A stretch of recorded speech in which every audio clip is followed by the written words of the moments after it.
Latest updates ఎప్పటికప్పుడు పొందడానికి studio one plus WhatsApp channel ని ఫాలో అవ్వండి. లింక్ డిస్క్రిప్షన్ లో ఉంది. ప్రేమ, బ్రేకప్, పెళ్లి, విడాకులు ఇలాంటి వ్యవహారాలు ఇప్పట్లో చాలా కామన్ అయిపోయాయి. కానీ ఇవి ఎక్కువగా సినీ పరిశ్రమలో మాత్రమే జరుగుతాయి అనే అపోహ కొందరిలో ఉంది. గ్లామర్ ఇండస్ట్రీపై పైగా జనాలు ఎక్కువగా దృష్టి పెట్టే ఇండస్ట్రీ కాబట్టి సినిమా వాళ్ళే అలా చేస్తారు అనడం కరెక్ట్ కాదు. ఇవి అన్ని రంగాల్లోనూ కామన్. కాకపోతే సినీ పరిశ్రమ హైలైట్ అవుతూ ఉంటుంది. సామాన్యులు కూడా ఇప్పుడు ఎక్కువగా విడాకులు బాట పడుతున్నారు. కానీ సెలబ్రిటీలకు చెందిన వార్తలే ఎక్కువ వైరల్ అవుతున్నాయి. అవి మాత్రమే ప్రజలకు తెలుస్తాయి.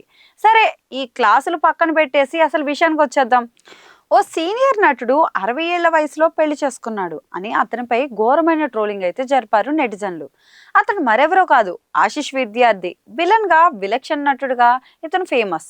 నార్త్ కి చెందిన నటుడు అయినప్పటికీ కూడా తెలుగు, తమిళ, కన్నడ, మలయాళ భాషల్లో రూపొందిన సినిమాల్లో నటించారు. ఇతని వ్యక్తిగత జీవితం చాలా మందికి సుపరిచితమే. 2001లో ఇతను పిలు విద్యార్థి అలియాస్ రాజోషి అనే వ్యక్తిని అయితే పెళ్లాడాడు.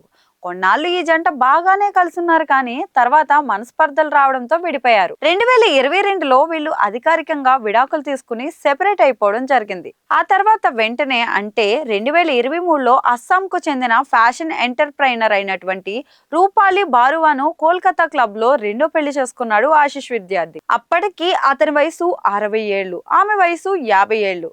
లేటు వయసులో ఆశిష్ రెండో పెళ్లి చేసుకోవడంపై అతన్ని చాలా మంది నెటిజన్లు విమర్శించారు. అయితే చట్టపరంగానే నేను రెండో వివాహం చేసుకున్నాను, చివరి రోజుల్లో ఒక తోడు సంతోషంగా జీవితాన్ని ముగించాలనే ఉద్దేశంతో రెండో పెళ్లి చేసుకున్నాను అంటూ క్లారిటీ ఇచ్చాడు. ప్రెజెంట్ ఇతని రెండో భార్యతో వెకేషన్ కి వెళ్తూ హ్యాపీగా ఎంజాయ్ చేస్తున్నాడు. అందుకు సంబంధించిన ఫోటోలు ఇప్పుడు వైరల్ అవుతున్నాయి.